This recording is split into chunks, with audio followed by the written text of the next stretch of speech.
Witam serdecznie wszystkich miłośników starego audio na naszym kanale Audio Azyl. Dziękuję bardzo za subskrypcję, komentarze oraz za zrzutkę, która pomaga nam tworzyć muzeum stacjonarne, aby te piękne sprzęty znalazły swój własny ciepły kąt.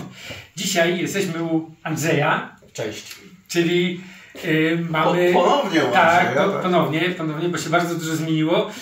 Przede wszystkim zniknęły kafelki na ścianach. Zniknęły te kafelki, które były bardzo często komentowane. Tak, że dźwięk nie powinien mieć kafelek, czy kafelki nie powinny mieć dźwięku, więc po prostu kafelki zniknęły, bo Andrzej teraz zrobił taką swoją prawdziwą, jak my to nazywamy, jaskinię muzyczną. I teraz, ale zanim może właśnie to powiem, porozmawialiśmy przed chwilą, że jednak tamto pomieszczenie było takie, nie? Miało bardziej taki... Tak, myślę, że pomieszczenie to pierwsze, pierwotne było zbudowane bardzo spontanicznie, bardzo tak od duszy, od serca i ciepło je wspominam. Tak, no ja też bardzo ciepło, a teraz mamy też inne sprzęty, bo zauważcie, że zmieniły się całkowicie kolumny. Andrzej po prostu przerzucił się na Infinity i JBL. Tak. I mamy inne sprzęty. No, końcówka mocy tutaj stoi, bo po programie, tak jak było ustalone, że jak tylko ją wydobędę do programu, to ona dotrze do Ciebie, no to końcówka mocy przyjechała, więc będziemy końcówkę mocy pokazywać po raz kolejny. Teraz już podłączoną do muzyki. Nie, tak jak było to... Pokażesz ją i będziesz miał okazję ją zaprezentować dźwiękowo. Właśnie. Co mnie też bardzo ciekawiło. No, rozmawialiśmy o tym temacie, że ciekaw jestem, jak tak duże kolumny będą sobie radzić z tak dużym prądem. Sprawdziliśmy to? Świetnie sobie radzą. Właśnie, że jednak duże kolumny potrzebują dużo prądu, a dużo prądu dają końcówki mocy, które są do tego stworzone, a żeby dawać dużo prądu dla dużych kolumn. Ale zaczniemy jeszcze od tego, co zostało. Czyli tak, zostawiłeś sobie Kenwooda. Tak. Zostawiłeś Kenwood musiał zostać, bo jest prześliczny. Tak, Sansuya, czyli Technics, no i Sansuy. I jeszcze raz Sansuy. I to stwierdziłeś, że te urządzenia najlepiej Ci grają, dlatego tutaj zostają. Zanim przejdziemy do drugiej części. Zanim przejdziemy gdzie indziej. Tutaj jakby wyselekcjonowane są podkolumny, które dziś tutaj stoją. Tak jak już wcześniej wspomniałeś, wszystkie kolumny, które z poprzednich filmach znaliśmy, wszystkie znikły. Tak. Każde, które tutaj są nowymi kolumnami. Może nie nowymi, tylko... No w tym u Ciebie od jakiegoś roku już, bo nie ma co udawać, że długo mnie nie było u Ciebie z kamerą, że tak powiem, więc to już rok minął od czasu tych zmian. Oj tak. A więc czy możemy zdjąć maskownicę z którychś z tych kolumn, aby pokazać? Tak? Oczywiście. To może byśmy zdjęli, żeby widzowie zobaczyli, jak wyglądają te kolumny, co kryje się z tyłu. Działajmy. O właśnie, to jest piękne. To Infinity RS3. Bardzo ciekawe kolumny. O, te JBL to... JBL TI 260 w kolorze, który Ci się najbardziej podoba, tak, czyli wysoki połysk. Tak, to jest po prostu... Jeżeli chodzi o fortepian, to jak to się mówi, nie gram na fortepianie, bo się karty ślizgają, ale samo to właśnie drewno w ten sposób to wykonanie jest niesamowite, prawda? No jest to wersja jubileuszowa. Kolumny, które też potrzebują dużo prądu, one z byle czym nie zagrają. I one u Ciebie pracują z którym? One u mnie z Kenwoodem pracują w tym momencie. Kenwood ma element trójka, ile? 120 W. Czyli potrzebują też zasilania odpowiedniego, bo zniknęły te takie najsłabsze, jakby powiedzieć, te amplitunery, które, ten 55, ten ma 20 kilka wat. No ale on dzisiaj jako lampka tylko działa, także tutaj... Coś podejrzewałem, bo za mało kolumn w stosunku jeszcze do tych amplitunerów, więc to już została tylko lampka. 20-watowa. No tutaj jest 50 W i też jest dziś tylko lampką, ale chyba najładniejszą lampką. Nie, no tu nie ma co ukrywać, że Technics, tym bardziej, że masz tą cudowną naklejką tutaj, oryginalną, to po prostu, to jest magia. Że to się zachowało, Tak, prawda? tak. Czyli pierwszy właściciel postanowił ją uchować. No, nie zdarł tego, co no, z naszej perspektywy patrząc było jego najlepszym wyczynem, oprócz tego, że go kupił. Tak. I potem sprzedał. Ale tutaj wrócę do tematu, nad którym w tej chwili pracujemy, bo Andrzejowi udało się kupić piękny amplituner Pioniera 1280. Tak. Ale uszkodzony, no bo my z natury naprawiamy te sprzęty, ratujemy, gdzieś tam szukamy po miejscach, gdzie inni już nie zaglądają nawet i jest uszkodzony. No, diagnoza była, jakby to powiedzieć, to... Druzgocząca, można powiedzieć. Nie sądziłem, że jest aż tak bardzo zdewastowany, tak? Czyli no zewnętrznie było widać, o co mu chodzi. Też nie wygląda dobrze, ale już jest temat ogarnięty i prawdopodobnie będzie przywrócony całkowicie do pełnej świetności. No ale niestety końcówki mocy były posypane, gdzie była nadzieja, że jednak są dobre. Złą wieścią było też to, że w całej Europie tych końcówek mocy nie można było kupić. No. I dzięki Romanowi udało się... Pawłowi, bo przede wszystkim Paweł w Kanadzie poświęcił nockę, można by powiedzieć, na buszowanie po internecie. Udało się i już płyną. Już lecą. Tak, w zasadzie lecą, tak. Lecą samolotami końcówki mocy i tu dopiero będzie program, bo przejdziemy może teraz na chwilę do tego 1250, bo tutaj mamy... Tak, to jest jakby starszy brat 1280. Tak, i różni się tym, że ma dwa wskaźniki mniej, co jest strasznym zubożeniem z naszej perspektywy patrząc. No ale ta linia tak wyglądała po prostu. Tak, one wszystkie po prostu od najmniejszego do największego miały chyba dwa wskaźniki tylko. Tylko. W zasadzie cały wygląd jest identyczny, różniły się rozmiarem, tak? Czyli ten jest największy. Tak. Co ciekawe, 1280 ma piękne, czarne wskaźniki. Tu bym się nie zgodził.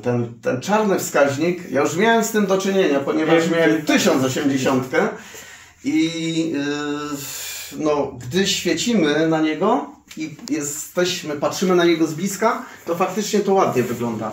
Ale wieczorem przy zgaszonym świetle, no ten efekt znika. Czarne wskaźniki giną w amplitunerze. No. Nie ma tego efektu, nie? Także tutaj, no tak ale może... z daleka jest to piękne. Ale z daleka jest to piękne. W dzień, przy dużym świetle, fajnie to wygląda. Masz rację, podoba mi się. Tylko noc, czy wieczorne klimaty zmieniają trochę ten wygląd, nie? Robi się taki domek trochę Adamsów, takie ciemne, czarne okna. Ktoś zgasił światło i nic nie widać, nie wiadomo, co się tam może wydarzyć. Zapali ktoś tam światło, czy nie. To tak faktycznie jest. Ale cieszę się z tego, że udało Ci się go zdobyć, bo to jest już dzisiaj rzadkość, tak. Ten model praktycznie dziś myślę, że wpisując go w internecie, w Polsce nie ma. Nie ma. Nie. W Europie chyba nie ma żadnego, bo ze 2 dni temu sprawdzałem, to chyba w Europie żadnego nawet nie spotkałem, tylko za Wielką Wodą jakieś tam są, więc... No i przede wszystkim to, jak rozmawialiśmy przez telefon po diagnozie, Krzysiu postawił diagnozę i mówimy, o kurczę, a wieczorem dnia następnego już sytuacja wyglądała zupełnie inaczej, no bo udało się zdobyć te części, a nieoryginalny... Tak jak mówiłeś, nie spodziewałeś się, że w jeden dzień uda się to ogarnąć i faktycznie zostało to ogarnięte w jeden dzień. Ja sam w to do dziś nie wierzę, że to tak poszło, ale ta lawina jak ruszyła... Ale wykupiliśmy wszystkie te części, które były dostępne. W tym momencie na świecie kupiliśmy wszystkie części. Tak. I to były naprawdę na palcach 2 rąk można policzyć, ile tego na całym świecie było. Tak. No bo to jednak eBay daje nam możliwość z całego świata zajrzeć na te aukcje i gdyby był jeden mniej, już by sprawa byłaby nieosiągalna, żeby go uruchomić. No tak, bo były potrzebne 4 elementy, kupiliśmy je w 3 miejscach, czyli trudne do plus gałki i hebelki jeszcze i tak dalej, także widzicie, jak się chce i idzie się z tą pasją po tym, to nawet się takie przyjemne sytuacje zdarzają, że jest akurat tego tyle, ile potrzeba. Ani jednego więcej, ani jednego mniej, ale też więcej nie potrzeba. Pokażę Ci coś jeszcze, co wczoraj odebrałem. Brakuje tej blachy. Aha. Nie było jej. Tak. A to... Udało się ją dorobić. Wow! Pięknie wyszła, prawda? A ja bym nawet nie pomyślał, że jest nieoryginalna. Z aluminium, pomalowana proszkowo. I to w kolorze, no naprawdę... Prawie zbliżony. Prawie idealny kolor. To możemy położyć, tutaj pokazać. No jest jaśniejsze, ale nie wiem, czy oryginalna też nie była w tym kolorze, czy była w tym, bo to Tego też nie jest wiemy. kwestia.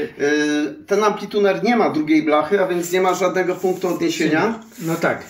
A tutaj no, paleta barw była też taka trochę okrojona. Nie chciałem robić tego sprayem, no bo spray jest zbyt delikatny. Tutaj Ale mamy... myślę, że dobrane jest bardzo ładnie. Ten kolor będzie idealnie z drewnem się Tak, tutaj. tak. Jeżeli bardziej do drewna pasuje niż do tego.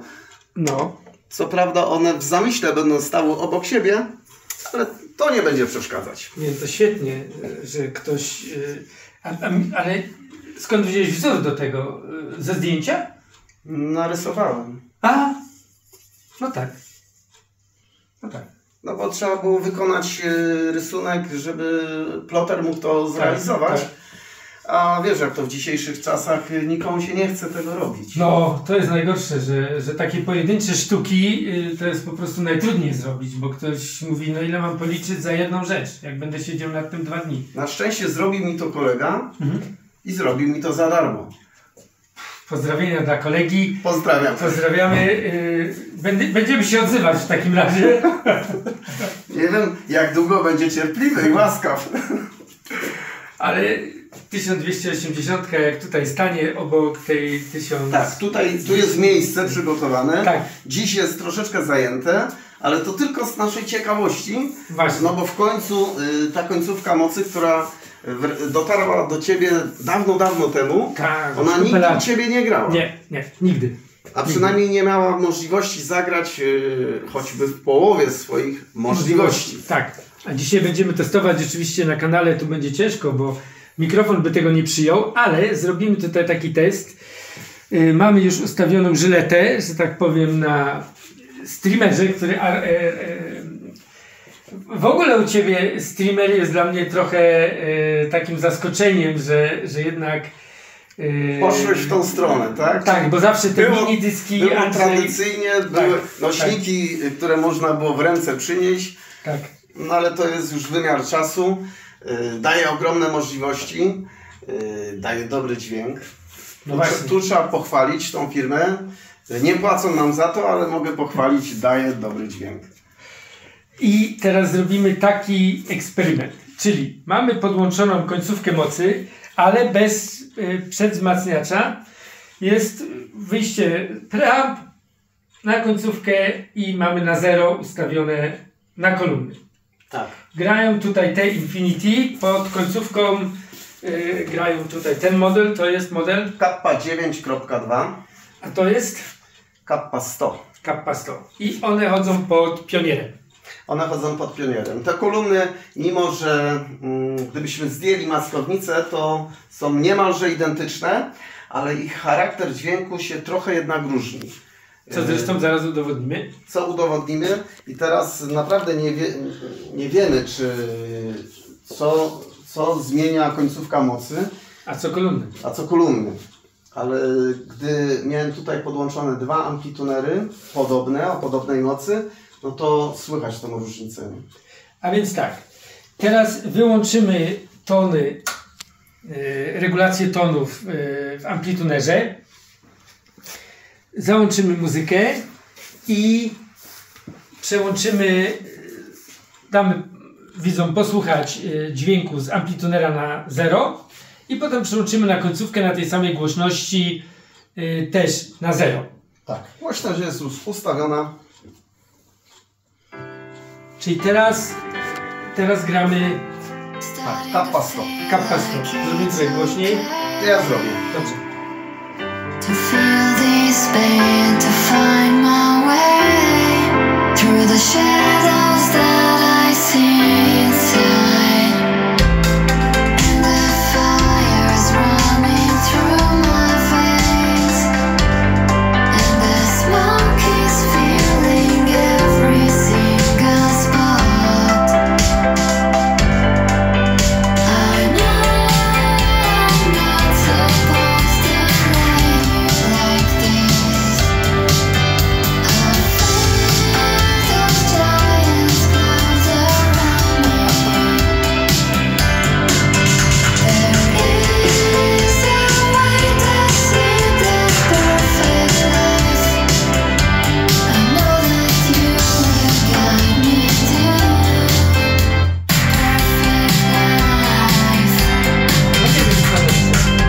Chyba najlepiej. to feel like I know how to climb so high to reach the sky.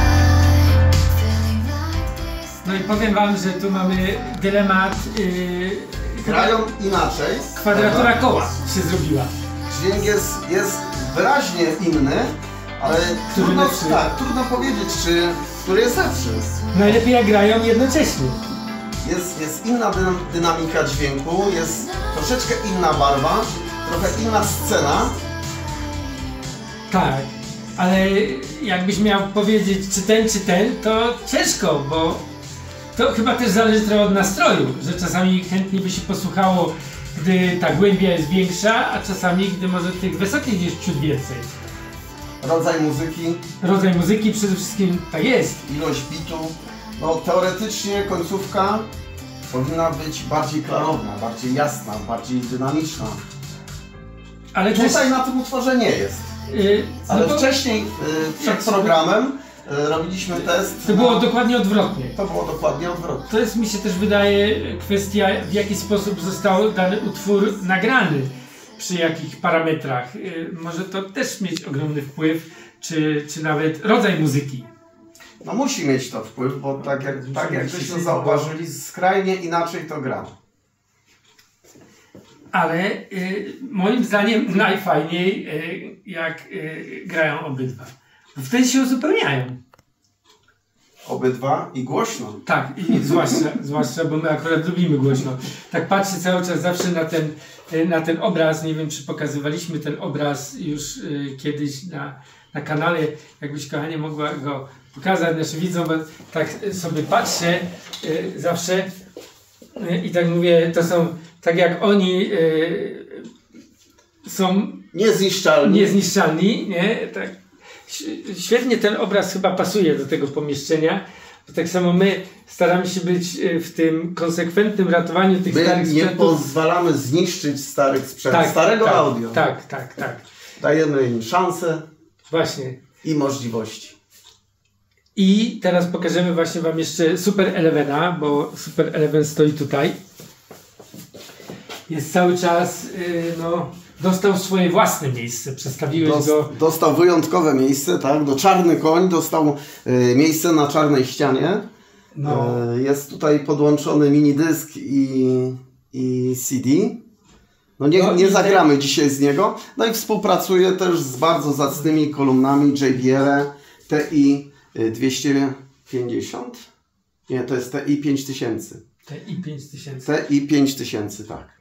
Ale tak, szczerze mówiąc, to przerzuciłeś się na te Infinity. Może przejdziemy tutaj, będzie więcej miejsca.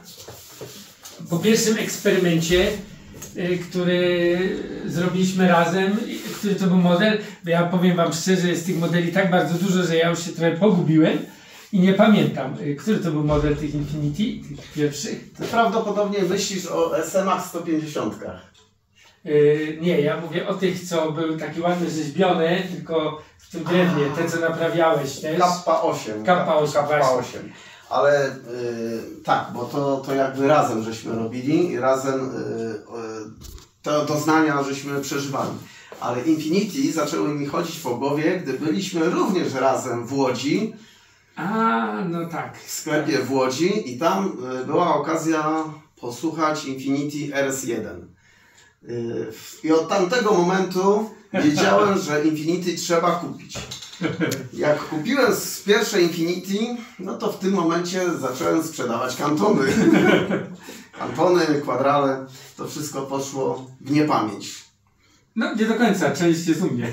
Część jest u Ciebie, no powiedzmy w drugim pomieszczeniu też się coś ostało, to nie jest tak, ale powiedzmy stąd już wszystko wyjechało.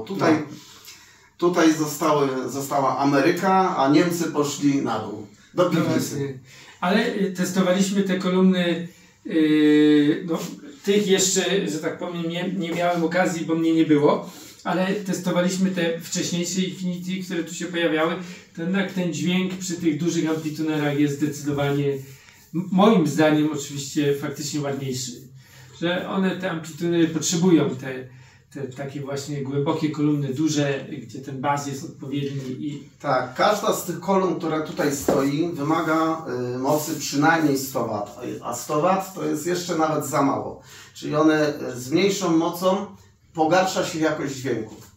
I to bardzo mocno, bardzo mocno. Dlatego też te mniejsze amplitunery też stąd już odjechały do piwnicy. Tam też jest bardzo dobre miejsce dla nich. Z kafelkami jeszcze? Nie? Ale też się pozmieniało, też tak? Dawno Cię nie było. O, to ja tam, to dzisiaj zaraz zejdziemy jeszcze to obejrzeć, bo to musi być ciekawe. Dawno Cię nie było. No tak, taka jest prawda, że dawno mnie nie było. I tam są kolumny, powiedzmy te tradycyjne, no Canton czy Infinity, nie, czy Quadral, jednak nie wymagają dużo mocy. One grają od 10 W do 100 W, praktycznie cały czas tak samo, nic się nie zmienia. Czyli brzmienie kolumny, jakość dźwięku, dynamika dźwięku cały czas jest na tym samym poziomie, jest tylko głośniej albo ciszej. A tutaj, jeżeli jest za mało prądu, to ta kolumna nie żyje, nie oddycha, nie jest w stanie wydobyć z siebie dźwięku. Po tej kapie 8 było już widać, że no, żaden kenud nie dał sobie z tym rady. No. A 3 kenudy, każdy po 120 W. Ten czarny jakby bronił honoru, no, na najmłodszych tranzystorach widocznie skuteczność może miał większą, nie? Ale tak jak był pod Sansujem, no to Sansuj po prostu umierał, nie?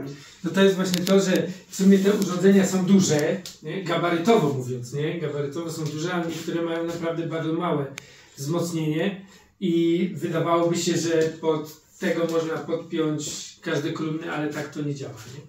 Niestety on sobie nie poradzi, ale no jeszcze no tak, bo Pionier QX 9900 jest też zbyt małym modelem. Też jest zbyt mały, tam jest, nie wiem, czy tam jest 19 W na kanał? Nie pamiętam. 4 razy 19 W chyba tak. W każdym razie to jest malutkie. Pięknie gra, bo, tak, bo ma cudowny dźwięk. Tak. A S980 Akaja też jest za mały. Już. Ale on sobie o dziwo daje radę, bo on grał z tymi JBL-ami.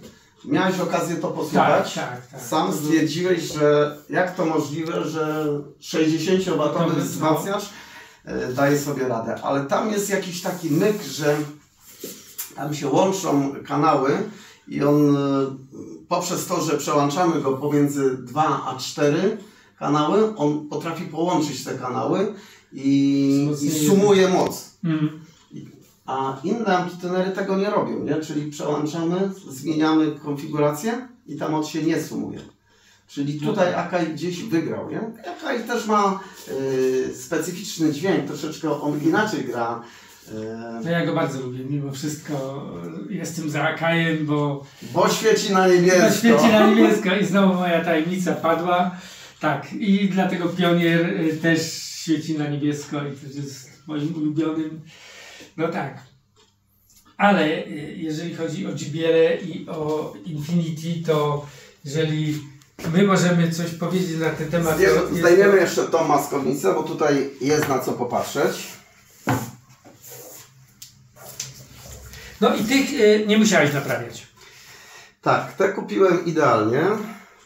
Bo ten pierwszy zestaw, który właśnie razem reanimowaliśmy, no to tam było dość dużo pracy. Z wyjątkiem budowy, która była bardzo ładna i dobrze zachowana, ale i w głośniki trzeba było zaingerować trochę, i w zwrotnice, i w podstawki, także tam było trochę pracy. Ale te już kupiłeś jakby w stanie od razu grającym.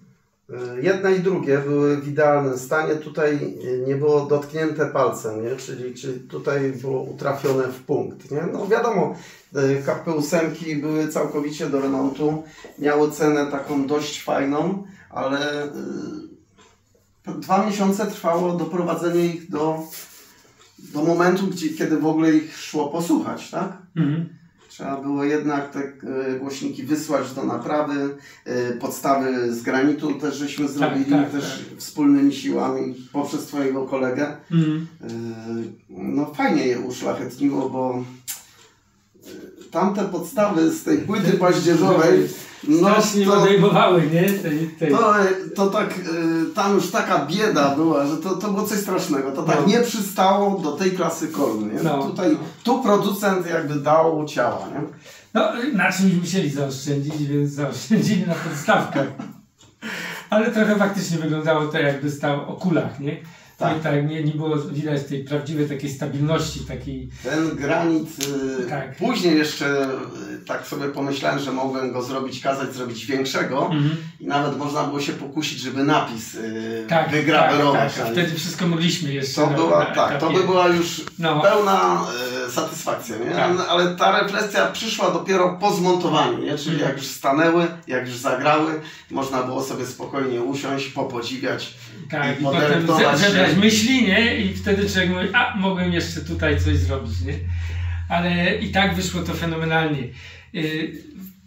Przy kolumnach, no cóż, trzeba tak samo uważać jak przy każdym sprzęcie. Jeżeli kupujemy, musimy liczyć się z tym, że może być spalony wysokotonowy, a jeżeli chodzi o Infinity, trzeba bardzo uważać, bo oni często mają wstęgi. Tutaj wszędzie są wstęgi, bo ten głośnik to też jest wstęga. Mimo że jest okrągły. Mimo że jest okrągły, ale jak się przyjrzymy, on ma taką spiralę w środku. No tak. To nie jest kopułka, to też jest wstęga. Pewnego rodzaju wstęga. I tu trzeba uważać, bo te głośniki są raczej nie do kupienia, prawda? Mi się wydaje, że teraz je wymienić, gdyby się uszkodziły, to... Są bardzo drogie. Są bardzo drogie. A wbrew pozorom myślę, że można je łatwo spalić. Tu trzeba uważać. Poprzedni właściciel tych kolumn powiedział mi rzecz, którą mnie trochę zaskoczył. Powiedział mi, że głośniki nie pali się, głośniki wysokotonowe, nie pali się głośną muzyką. Tylko zbyt słabym wzmacniaczem. To ciekawe. Ciekawe, nie? Teoria na początku nie do przyjęcia. No, ale piszcie komentarze, może wiecie coś na ten temat, bo to jest bardzo ciekawe. No właśnie, Ktoś może to potwierdzić, może jest jakiś ta fachowiec. historia ma ciąg dalszy. Tam jest sporo do wyjaśnienia. I to wyjaśnienie też otrzymałem, ale zobaczymy, co powiedzą widzowie. A właśnie. A mi zdradzisz to poza kamerą. Co jest tajemnicą tego? Bo te gwizdki to już tam, nie wspominając o naszych altusach, które każdy z nas w domu miał ze 4 kopułki leży na zapas, że po każdej domówce lutownica w rękę, 4 śrubki, tubę wykręcić, wlutować nowe i grało znowu dalej, nie? Czyli 5 minut na głośnik i jedziemy dalej. Tak. Ale właśnie opis tego człowieka odnośnie palenia się tych... No tutaj podparł się właśnie altusem, nie? Aha. Opowiedział tą historię, dlaczego tak się dzieje, skąd to się bierze i... No przecież bardzo mało prądu na te głośniki trafia, tak? Tam trafia mniej niż 10% tego, co jest jakby na całą kolumnę. A to jest pierwsza rzecz, która się spali. Zawsze. Jak bezpiecznik. Tak. No, jestem ciekaw waszych komentarzy, może wiecie coś na ten temat, jeżeli tak, byłoby bardzo fajnie, bo ta wiedza zawsze się przydaje, no bo w końcu skąd trzeba tą wiedzę czerpać, nigdy nie wiemy wszystkiego o wszystkim, a każdy z nas... Pozwoli też może niektórym uchronić swoje kolumny. Właśnie, przede wszystkim, bo jeżeli mamy głośniki, mi się niestety zdarzyło spalić w moich niby Grundigi, ale mam takie specyficznie przygotowane, że po spaleniu tych wysokotonowych one już nigdy nie zagrały tak samo. To już nie jest to, udało się je naprawić, ale to już nie jest to samo. A że to są kolumny, które bardzo lubię i bardzo chciałbym, aby one nadal grały. Do dnia dzisiejszego męczy mnie to, że jednak do tego doszło. Więc to jest właśnie to, aby też uchronić się przed tym, bo czasami niektóre rzeczy są nie do zastąpienia już. A niektórych starych głośników już nie kupimy. Bo po prostu ich nie ma, kolumny wyleciały. Także widzicie, końcówka mocy spełnia swoje zadanie, gra pięknie, aczkolwiek każdy ma swoje własne ucho, każdy ma swój własny pogląd na to, jak muzyka powinna brzmieć. Dzisiaj brzmiała na 0, także nie możecie zarzucać, że były tutaj jakieś wysoko czy niskotonowe, czy korektory podłączone, tego nie było. i grała bardzo ładnie, ale chyba też tylko dlatego, bo są to mocne urządzenia, które dają radę tym dużym kolumnom dać pełen zapas prądu i wydobyć z nich ten dźwięk, który byśmy oczekiwali bez konieczności poprawy, Tak. uzupełniania czegokolwiek. Tak jak mogłeś zauważyć, niczego tu nie zabrakło, jeżeli chodzi o barwę dźwięku. Tak.